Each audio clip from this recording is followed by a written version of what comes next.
You want to play a horror game that goes into 5 different levels, and you having to survive and escape the joint? You want to play one that's actually good?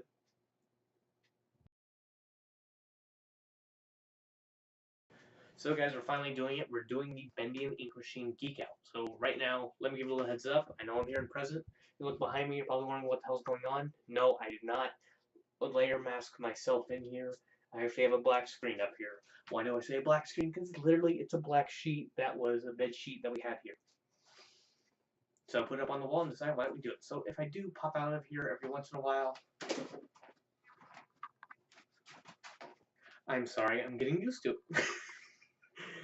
I could probably just go like this sometimes. I don't know. I'm probably going to do stupid stuff a lot having this now. But I love it. And since I did promise to you guys, I wanted to be here in person to actually explain it to you instead of having my caricature showing up for you guys. So, okay, Bendy and the Ink Machine. What can I say about this game except, oh my god, I love this. Alright, so I'm going to be reviewing chapters 1 and 2. Why 1 and 2? Because by the time of this recording, chapter 3 has not been released yet. And if you have played chapter 3, tell me below in the comments what you think about it. And also tell me below in the comments what you think about chapters 1 and 2. Have you played it yet? So, like I said earlier, a game that you play in 5 different parts. Well, 5 different levels, I think I said. So, Bendy the Ink Machine fully plays like the way of Five Nights at Freddy's. Except here's the thing. It's actually DLC. Most of the levels are DLC. Chapters are. Yet, before you get pissed off, literally the first chapter is free. You can get it for nothing at all. Play it.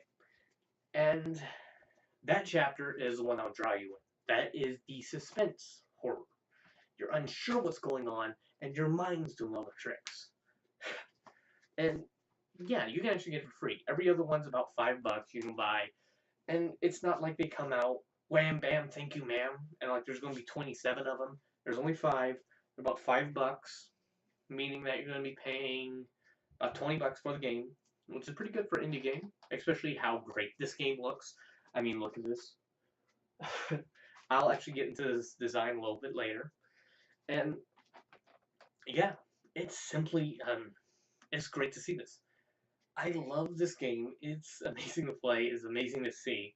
And what else can I say about this right now? Mr. Meatley actually fully succeeded with his idea of making it look like you're walking into an old, early Disney, Looney Tunes beginning, Betty Boop era cartoon, you know, the black and white cartoons, like 1940s cartoons. And I fully love it. Even looking at these drawings, it does not look like today, where we have straight lines everywhere. They're crooked. They look like they're hand drawn a little bit. Like, you know, oh, made a little mistake. Okay, keep that on there. No one's really going to notice. And plus, look at this design back here. See how everything is not pure white, like it would be on a piece of paper, like a lot of reels would show?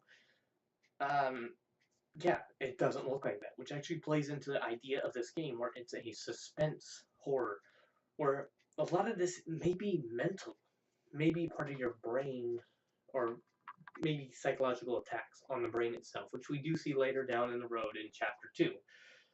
Well, simply enough, the design aspect of this game really plays into it, and seeing how everything is so, how do I say this right? Aged, I would say. Looks like the paper was aged. It really plays into the worn idea of the games. About it wears down the people. The people who have been living in this studio that does animation have been worn down, torn apart, and they are being decayed basically, which is really what happens when the paper starts turning brown, stuff like that. It's usually decay and such. Well, the next part I have to say is the story aspect of the game. The design aspect, I am for completely. DLC, I don't mind. This is a good way to do DLC. But let's go on to story, which is the major part of this game. Well, like any other indie game, it does amazing. Okay, I know some indie games have bad stories or no story.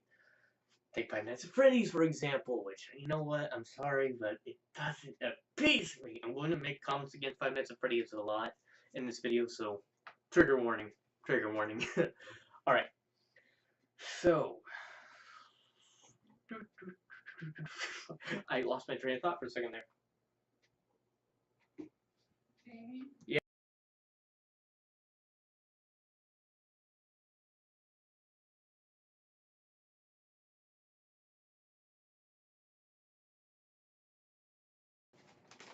Okay, so for story-wise in this game, I can say it plays out for Chapter 1 and 2 are completely different. Chapter 1 is suspense horror where we're really left in there with only our thoughts, because, listen to this audio.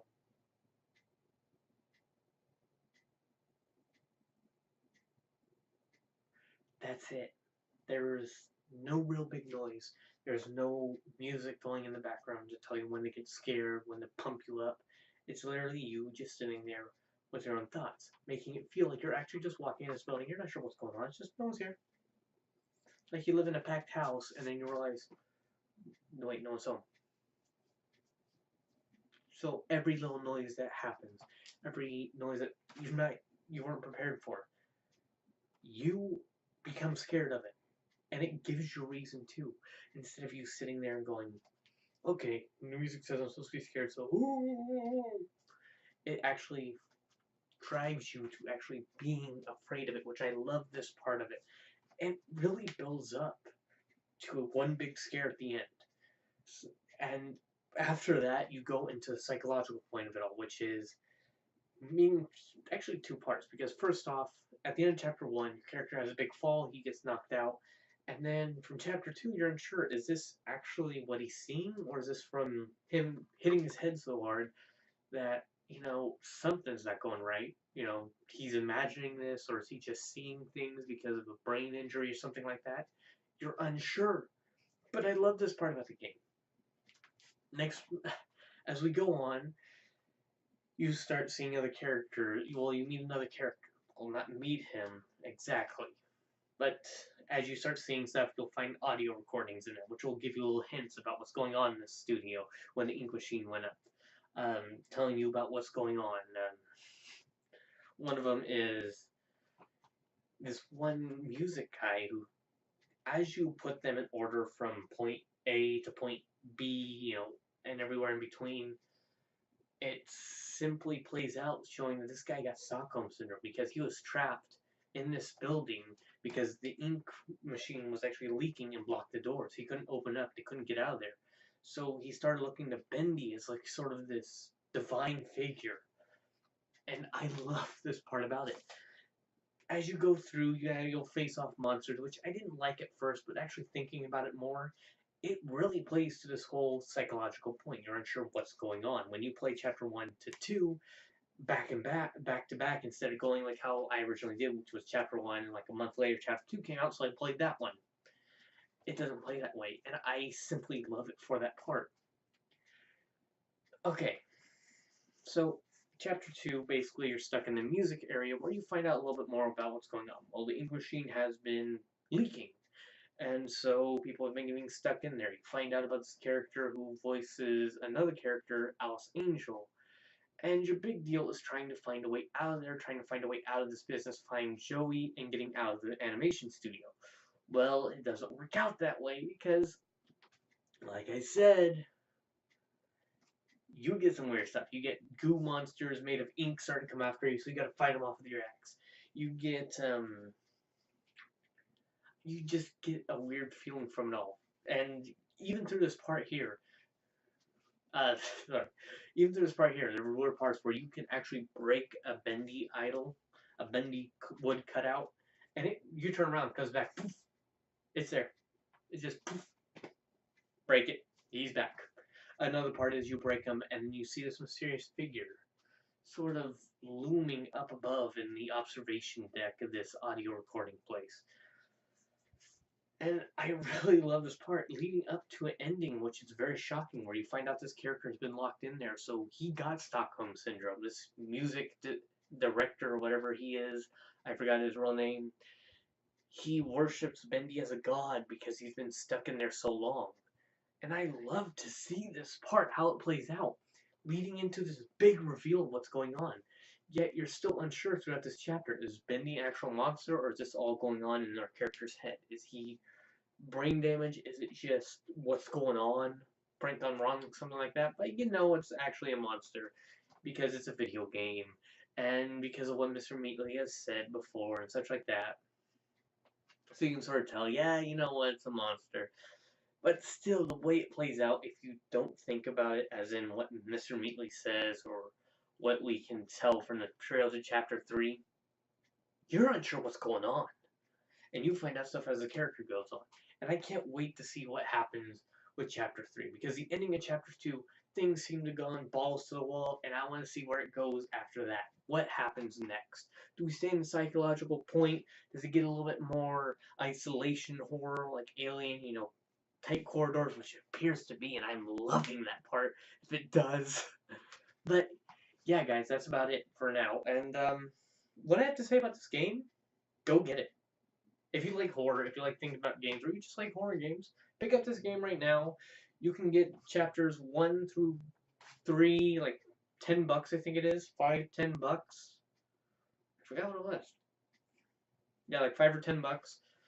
Um, and yeah, it's simply amazing to experience this game. And no matter what I say on this review, it's not nearly as good as actually experiencing it and playing it. And if you want to see people play, if you're unsure now, we have a playlist up there that will allow you to check out what's going on. Check out videos of us playing Bendy and the Ink Machine. I have one of my mom playing with me. I have a couple of myself just playing the game. And if you're still unsure about it, even after that, you can go pick up the first chapter for free on Steam right now. Yes, for free. And it can work on laptops. I have a crummy 5-year-old laptop. I do have to bring down the graphics some, but still it looks amazing no matter what. And well guys, that's about it for now. We'll see you here next time. And also, if you're watching this on Halloween, we are doing a live stream tonight, which should be about 6 p.m. Pacific Standard Time (PDT) to 7 p.m. I will have a notice up here, so always good to click subscribe and the bell icon to keep up to date with us. Where we're going to be doing a loot box opening of Overwatch. Yes, we have been spending the whole Halloween event, well I have, grinding to get loot boxes just to open them for you on Steam. And all of them are not purchased. We just worked it out. I had to get friends to actually level up some. I basically went in and decided, heck, I will do all the arcade side quests, get the 9 missions to get 3 loot boxes a week, and yeah, so guys, go check out that. Hopefully we can get some good skins. This is my first Overwatch Halloween, and if you do like that, tell me below, tell me in the live stream. I will do another one for Christmas and maybe into the New Year one. I will do it for seasonal events for Overwatch also. And like always, it helps out so much if you can click like and tell your friends about this video. And well, as my friend Bendy would say, take it away.